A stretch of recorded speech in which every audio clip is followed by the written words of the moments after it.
Welcome to Michael Myers Minute, where we delve into the 1978 horror classic Halloween 1 minute at a time. I'm your host, Robert Black. Michael's head goes to the left and starts to go to the right again as minute 67 begins. Bob Sims is pinned to the pantry door by an unusually long butcher knife. In second 6, cut to interior Wallace bedroom. Linda lounges on the bed, filing her nails. The script has her smoking another cigarette when she hears Bob enter the room, but doesn't look up. But let's go to the novelization first. Linda dragged impatiently on her cigarette, then ground it out in the ashtray on the night table, just under the grimacing mouth of the jack-o'-lantern. Well, Jack, where is he? I set him down 10 minutes ago for one lousy beer. Is he manufacturing it or what? If he were half the man he looks like, he'd have made the round trip in record time and would be back in bed by now. Isn't that right, Jack? The pumpkin's flame answered her with mute flickering. Linda tapped another cigarette out of the pack and hung it on her lower lip. Then she grinned with inspiration. Hey, baby, light my fire, she said to the jack-o'-lantern, thrusting the cigarette through the pumpkin's nose and lighting it on its candle. Thanks. You may look like a punk, but deep down inside you're a real gentleman. Not like some people. She heard the steps creaking and composed herself under the covers. The steps were heavy, like an old man or someone laboring under a big load. Thank God, Linda sighed. Where's my beer? Second 11, the door creaks open. The shape stands in the doorway. He is covered with a sheet like a ghost. He wears Bob's glasses. This outfit choice was Deborah Hill's idea, and I'm surprised people haven't written more meaningfully about this moment. Two strands of discussion come to mind. First, why is this a costume?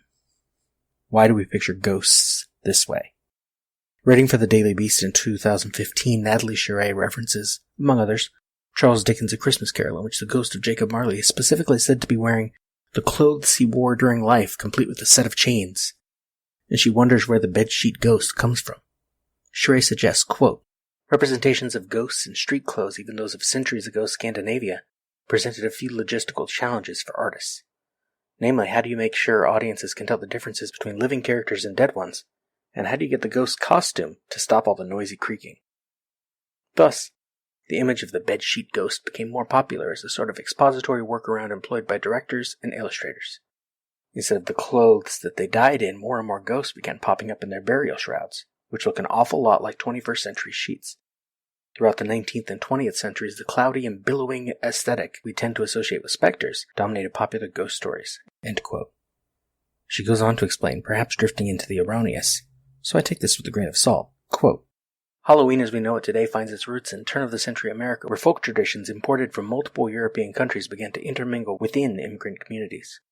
Given the major influx of Irish arrivals in the wake of the mid-19th century potato famine, it is no surprise that Halloween borrows heavily from Celtic paganism, including nods to spirits of ancestral dead, costumes, and a neighborly ritual that would eventually become trick-or-treating.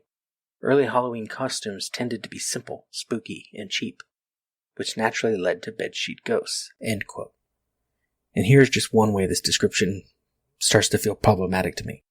She references Norman Rockwell, who has a knack for boiling supposed tradition into singular images that had lasting power. She continues, quote, Halloween's earliest years thus became the costume's heyday. The 1916 children's book Halloween at Maryville includes an illustration of several young spooks at a Halloween party. And Norman Rockwell drew a little girl on a bedsheet alongside her faux frightened grandpa on a 1920 cover of Saturday Evening Post. End quote. She continues to write of supposed ghost impersonators, people who in the 18th and 19th centuries dressed in sheets to spook locals for kicks. Then she gets sidetracked into spiritualism because a sheet is an easy fake ghost to rig. But let us instead turn to Jonathan Zimmerman, whose piece from Christian Science Monitor in 2013 I cited back in Minute 17, about how Halloween from the turn of the century had become an occasion for young men of every ethnicity to flout the rules of polite society. He quotes a columnist of the time. Quote, this is the only evening on which a boy can feel free to play pranks outdoors, and it is his delight to scare passing pedestrians, ring doorbells, and carry off the neighbors' gates. End quote. But over the next few decades, Halloween hijinks devolved into much more serious vandalism. In Minute 27, I referenced Samira Kawash writing for the American Journal of Play about how, from the 30s to the 60s, trick-or-treating emerged out of pranks, and the threat of a trick was often very real, well before anyone was prepared to head for treats with cheap bags of candy at their door. I was going to insert the bit straight from Minute 27's recording, but I'm not sure it made it in its entirety, because I had a guest. So here's the longer version. I'm pretty sure, of something that I think only came up in passing. Trick-or-treating as we know it today, or something resembling it, didn't really emerge in America until the 1930s. But even then it was more common for children to dress up in costume for Thanksgiving than for Halloween. And going door to door was more mummery than souling. That is, more for making merry than for begging. And ringing doorbells one by one morphed from a doorbell ditch prank, and the waging of a sort of invisible war on the privacy and peace of the household, into something closer to what we know as trick-or-treating. The earliest description Kawash finds for trick-or-treating, quote, comes from Blackie, Alberta, Canada, 1927. Halloween provided an opportunity for real strenuous fun. No real damage was done, except to the temper of some who had to hunt for wagon wheels, gates, wagons, barrels, etc., much of which decorated the front street. The youthful tormentors were at back door and front demanding edible plunder by the word trick-or-treat, to which the inmates gladly responded and sent the robbers away rejoicing, end quote. And Kawash argues, quote, trick-or-treating first appeared during the years of the Great Depression, a time when economic dislocation strained normal social relations. Contemporaries were unsure whether to view trick-or-treating as innocent fun, as begging, or as theft. Trick-or-treating was all of these, but not exactly. The innovation of trick-or-treating combined Halloween traditions with an inspiration from 1930s popular culture. Trick-or-treating transformed the Halloween prankster into the Great Depression-era anti-hero, the American gangster, end quote. And later, quote, trick-or-treating children upended the relationship between those who were powerful and those who were powerless. The exchange confused the positions of the haves and the have-nots, if only for one night. Begging rituals, like souling, called on charity and pity as the basis for donation. Trick-or-treating, with its invocation of the gangster, more closely resembled extortion, end quote. The story we used to tell about why kids trick-or-treat is bullshit, is the thing. Kids don't dress in costumes to frighten off spirits, but to frighten their neighbors. And costumes were originally more of a Thanksgiving thing than a Halloween thing.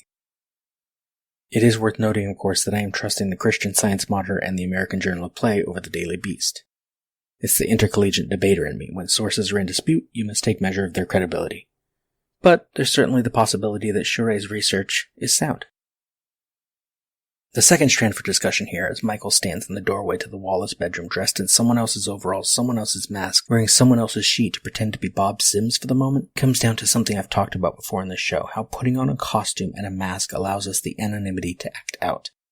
Maybe Michael Myers didn't kill Danny all those years ago because his mask, his anonymous face, was waiting for him upstairs. Notably, in minute 6, Michael retrieves his mask from the doorway to his own bedroom, somewhere he would never again sleep as Michael Myers.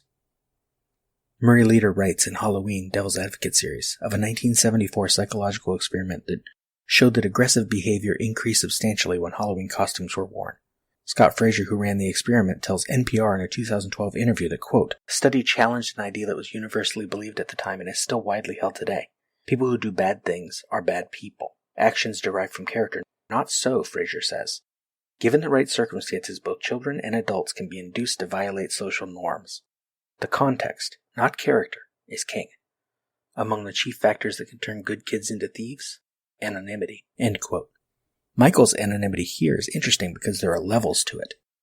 I've pointed out more than once that in this movie no one ever refers to him as Michael Myers. In the credits he is the shape. In his white mask he is no one in particular. In his bedsheet, what should be even more of an obscurer of identity, suddenly Linda has reason to believe this is Bob Sims in the doorway. The extra layer of anonymity has offered up, at least temporarily, a level of specificity. The visual also harkens back within the film to Michael standing by the clothesline.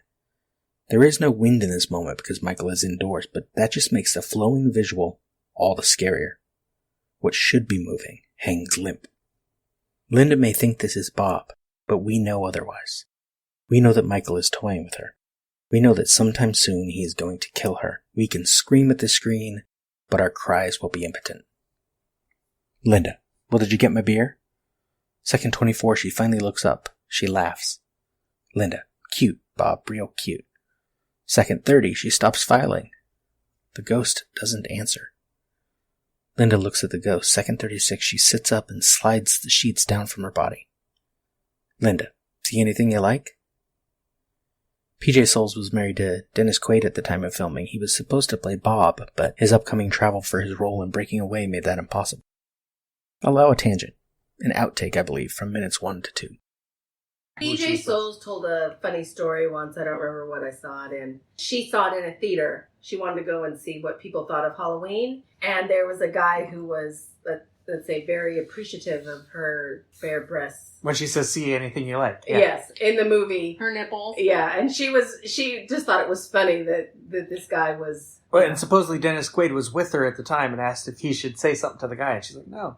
Yeah, so, Crazy. Because I think the guy who plays Bob looks like a young Dennis Quaid. And if Dennis Quaid was supposed to play him... He was. Yes. Then that's perfect. That dude kind of looks like a young... Dennis Quaid was supposed to play him, but he had to travel. But if you're talking about a scene from the movie that everybody remembers, or even if you've never seen the movie, you've seen a picture, kitchen? Is the kitchen killing. You see the image of him on the wall, but it's also where Michael would, tilts his head, looking at him. A lot of people, even if you've never seen the movie, a lot of people remember that scene. So it would be, I don't know the actors who plays Bob, but it would kind of be cool to be that guy. Well, supposedly when Nick Castle, who was also friends with John Carpenter, would ask for direction as the shape, he would say, your motivation is to get from this side of the room to that side of the room. And he'd be like, tilt your head now, and wouldn't tell him why. He'd just tell him to do random things. It's kind of like a dog, right? Yeah. Because you want to be less than human. Where they tilt their heads just to kind of look at you. Also, to look at something. A lot of the guys who have played Michael said that one of the things that they tried to do was do Nick Castle's walk. It was always a very slow walk. It was very distinctive. And there have been a couple people that I've seen who played Michael who said that was one of the things that they looked at because they were trying to make it look like that because that was one of the things that you remember is just that slow walk. Supposedly Nick Castle based it on Yul Brynner in Westworld. Ooh, that's good. That's interesting. But what about the shape, right? What do you mean? Is that a separate thing?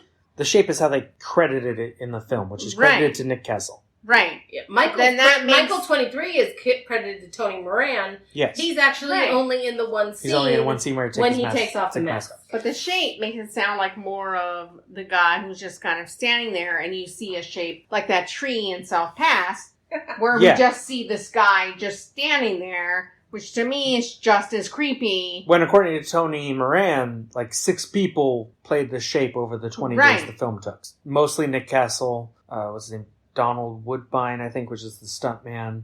Deborah Hill. You just married John Carpenter. Deborah Hill. I did. They should have gotten married instead of just being together as writers. They were better professionally than personally. Rest in peace. Deborah Hill wonderful. In the scene when Tommy Lee looks out the window. And I don't remember who the other one is supposed to be. I don't know, but I think in Halloween 2, Dick Warlock was is only credited as the shape. The shape, of course, here under the sheet is even less distinct. The ghost doesn't answer. He continues to stare at Linda. Linda, what's the matter? Can't I get your ghost, Bob? Linda laughs at her own joke, then stops when she sees the ghost is motionless. And the minute ends. That is all for Minute 67. Michael Myers Minute is a production of Lemming Drops Studio. You can find more content at lemmingdrops.com. Stalk me on Twitter and Facebook at Myers Minute or Instagram Michael Myers Minute.